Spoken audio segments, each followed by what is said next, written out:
Hi, it's John the Farmer. Today I'm going to talk about my rebuild I did for our 635F Hydroflex head for our John Deere combine. We replaced the cutting bar on it. It broke during wheat harvest, and it's been a couple years, so we decided to redo the whole thing before fall harvest this year. So the cutting bar comes in 4 sections.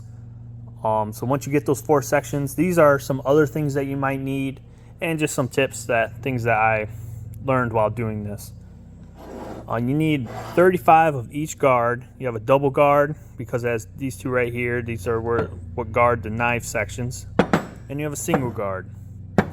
So we have 35 of each of these. Along with that, we have these hold downs that sit on top there and sandwich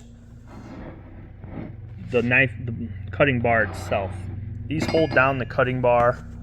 So you need 47 of these bad boys.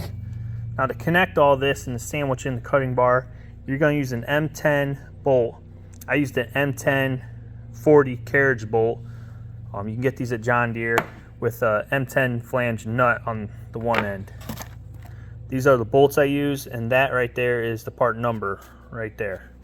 And here's your flange nut part number. Another thing with these hold downs, on the end with your wobble box, you need to have, they make a different type of hold down that has a lot bigger loop in it. So down on the end with the wobble box, it's a little thicker, the cutting bar, so it can go back and forth. So don't forget that. You need 2 of them, and if you forget, you're gonna know. So that's kind of all the parts I used. Oh, and a good idea, just get a splice kit while you're in there and ordering stuff. It's always good to have 2 or 3 of these. We got actually 3 or 4 of them always laying around. If you don't ever have one, it's nice to have them because it makes life a lot easier. So that's part number for that. So some of the tools I used. All right, some of the tools I used. All these carriage bolts, the flange nut, they are an 15 millimeter socket.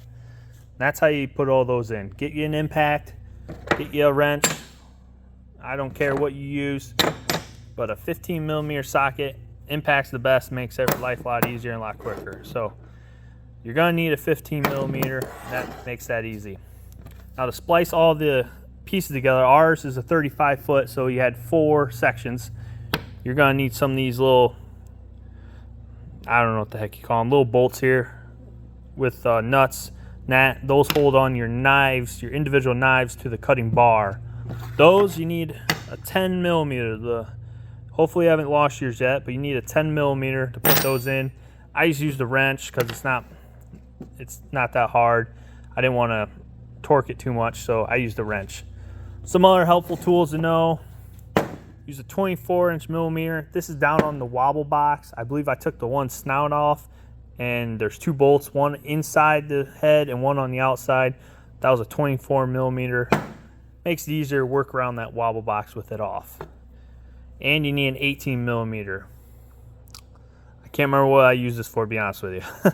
But I'm telling you, just get it out, leave it by your toolbox, so when you need it, you'll know, and it's nice to have. And you gotta beat it and you gotta pry it.